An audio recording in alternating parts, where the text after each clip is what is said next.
గ్రామాల్లో 2025-26 అభివృద్ధి ప్రణాళికపై ప్రభుత్వం నిర్వహిస్తున్న శిక్షణ తరగతులను సద్వినియోగం చేసుకుని గ్రామాలను అభివృద్ధి పదంలో ముందుకు తీసుకెళ్లాలని ఎంపీడీఓ అనుపమ జెడ్పీటీసీ సభ్యులు యాళ్ల సుబ్బారావు పేర్కొన్నారు. అందులో భాగంగానే గ్రామాల అభివృద్ధి ప్రణాళికపై ఒకరోజు శిక్షణ తరగతులను గ్రామ సర్పంచ్లకు ఎంపీటీసీలకు నిర్వహించారు. ఈ కార్యక్రమానికి ఎంపీపీ పెంకె శ్రీలక్ష్మి, జెడ్పీటీసీ సభ్యులు యాళ్ల సుబ్బారావు ముఖ్య అతిథులుగా పాల్గొన్నారు. ఈ కార్యక్రమంలో ఈఓపీఆర్డీ శ్రీనివాస్ తదితరులు పాల్గొన్నారు.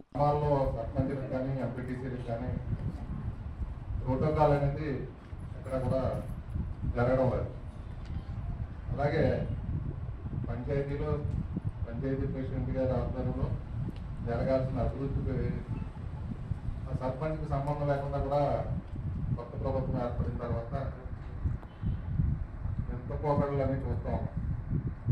అధికారులకు చెప్పేది ఏంటంటే ఈ సందర్భంగా సర్పంచులకు కానీ ఎంపీటీసీలకు కానీ వాళ్ళకున్న అధికారాలను పరిగణలో తీసుకొని ప్రతి గ్రామంలో కూడా వాళ్ళ ఆధ్వర్యంలో కార్యక్రమాలు జరిగేలాగా మీరు ఇవి ప్రణాళికలో పొందుపరచాలని, అలాగే ప్రతి గ్రామంలో కూడా ఈ సమస్య ఉంది. ఎందుకంటే కూటమి ప్రభుత్వం వచ్చిన తర్వాత మేము పాత గవర్నమెంట్లో ఎన్నికైన సభ్యులు ఎక్కువ మంది ఉన్నాం.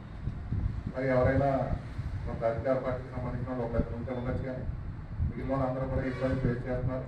ప్రతి సంవత్సరము కూడా ఇంచుమించుగా ఈ ప్రణాళిక యొక్క ఎలాగా ప్రణాళికని రూపొందించాలి అనే విషయం మీద మేము కంటిన్యూగా ఈ ట్రైనింగ్స్ గౌరవ ఎంపీటీసీలకు అలాగే గౌరవ సర్పంచ్లకి ప్రజాప్రతినిధులు అందరికీ కూడా చేయడం జరుగుతుంది సార్. దానిలో భాగంగానే కంటిన్యూటీ ఇప్పుడు మారుతున్నటువంటి అవసరాలకు అనుగుణంగా, టెక్నాలజీకి అనుగుణంగా ఇప్పుడు వస్తున్న సర్వేలు అన్నీ కూడా టెక్నికల్గా జరుగుతున్నాయి. వాటన్నిటికి అనుగుణంగా మన గ్రామాన్ని డెవలప్మెంట్ చేసుకోవడం కోసం, కొత్త కొత్త కార్యక్రమాలను ఇంప్లిమెంట్ చేసుకోవడం కోసం అందరికీ అవగాహన ఉండాలి. ముఖ్యంగా ఎంప్లాయీస్కి ఏంటంటే ఒక ప్రోగ్రామ్ పై నుంచి రాగానే దాని నుంచినటువంటి విధి విధానాలన్నీ కూడా మాకు ఐడియా ఉంటాయి. వాళ్ళు ఒక సర్కులర్ ఇస్తారు, చదువుకొని మేము వాటిని ఫాలో అయిపోతాము.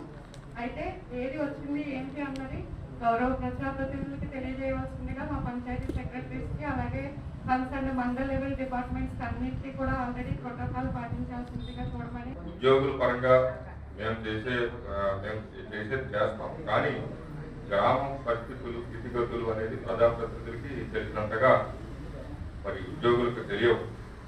అందువల్ల ప్రజలు కానీ ప్రజాప్రతినిధులు కానీ దీంట్లో యాక్టివ్గా పాల్పంచుకున్నట్లయితే ప్రభుత్వం వారు ఆశించిన విధంగా ఈ ప్రణాళిక రూపొందించడానికి అవకాశం ఉంటుంది.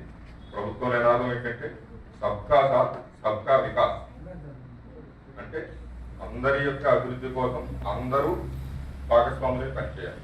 ఎవరో కొంతమంది వ్యక్తులు మన రాజధాని ప్రాంతంలో కూర్చొని ప్రణాళిక చేసేస్తే మన గ్రామ పంచాయతీకి అది ఉపయోగపడకపోవచ్చు, మన మండలానికి ఉపయోగపడకపోవచ్చు, మన జిల్లాకు ఉపయోగపడకపోవచ్చు. అందువల్ల ఈ ప్రణాళిక కార్యక్రమం జనరల్గా రొటీన్గా తీసుకుంటూ ఉంటాం. అలా కాకుండా కొన్ని రాష్ట్రాల్లో దీన్ని చాలా ప్రభావవంతంగా అమలు చేస్తున్నారు. 1986 నుంచి కూడా కేరళలో ఈ ప్రజా ప్రణాళిక ఉద్యమం ఉంటుంది, పీపుల్స్ ప్లాన్ క్యాంపెయిన్.